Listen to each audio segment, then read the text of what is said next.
Hi guys, good morning.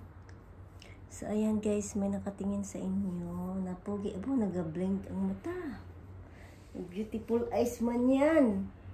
So aga na naman ang gising namin as usual, walang pagbabago yan. Pero nagbago yung meowing na sobrang buong barangay ang pwede makarinig. So less na yun. Yun yung isa sa purpose ko bakit siya pinakapon. Yan, so kahit pa paano nakakatulog na ako ng bongga. Hindi naman ganun na tuloy-tuloy, pero at least hindi yung maingay. Nagigising ka sa sobrang ingay.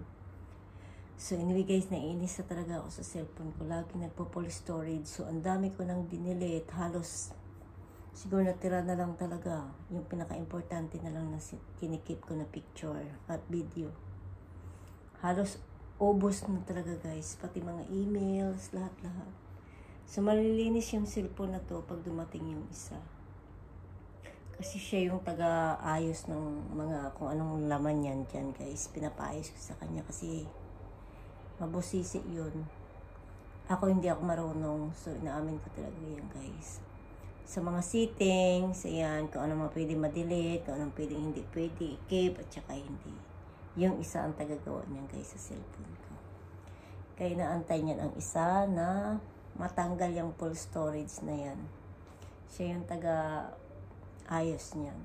Kaya antay ko na lang sa kanya. Pagtyagaan ko na lang yung hanggang short video lang muna.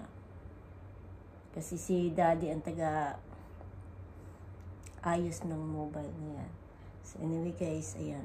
Ayoko pa magkape kasi gusto ko pa matulog. Ayan, so kumusta kayo dyan? Kung napansin nyo guys, sa ilalim guys, yan yung bed ni Matone. Dito lang naman siya sa halos tabi ng higaan namin. Ayan, doon siya sa ilalim, oh, ayan.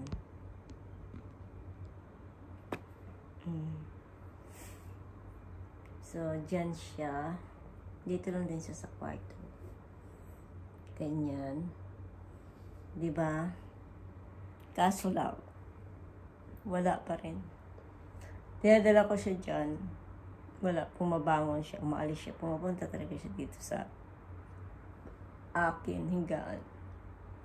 Hindi pa ako nagkape, hindi pa ako nag-inom ng tubig, pero naghikab na ako. Ay, nagdighay na ako. Nabusog na ako ng hangin. Kasi maaga pa ako nagmarites. So, si Matone, relax na yan. Nakadalawang sachet si Matone ng 85 grams kagabi. Tapos ngayong umaga, nag-open ako ng can. Kano ba yan? Ilang grams ba yan? 40 yata. So, dalawang kainan niya naman yan, guys. Hindi naman isang kainan niya lang. Pero, bumabalik na yung bigat ni Matone. Kasi dati nung bagong kapon siya, naku po, na-stress ako sa kanya. Kasi hindi talaga siya, dila-dila lang siya, ganun lang. Pero ngayon, bonggang kainan na yan. Yung 85 grams, isang kainan lang yan ni Matone.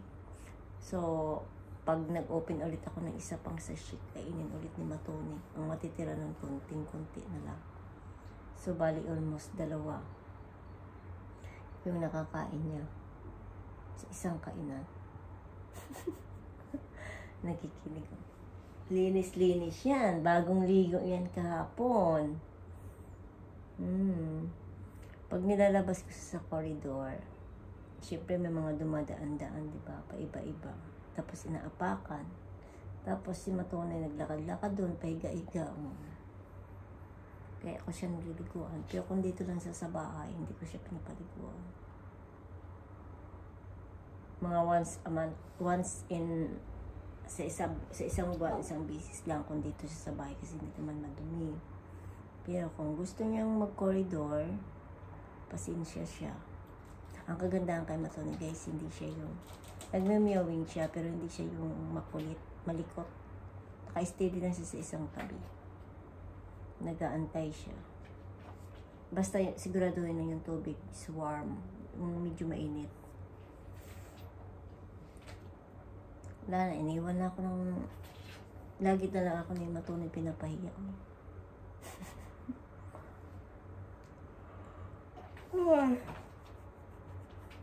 Nag-run away na si Batone. Alam mo guys, hindi ko man siya ma-edit. Kasi, dinilit ko na yung pang-edit ko, yung shoot, photoshoot ba yun? Kasi nga, nagpo-full storage ako. Ay nako, kahapon na stress na ako dito kasi nagpo-full storage, pati yung email ko, yung Gmail ko, dinilit ko. So, naboblema na naman ako kasi makalimutan ako.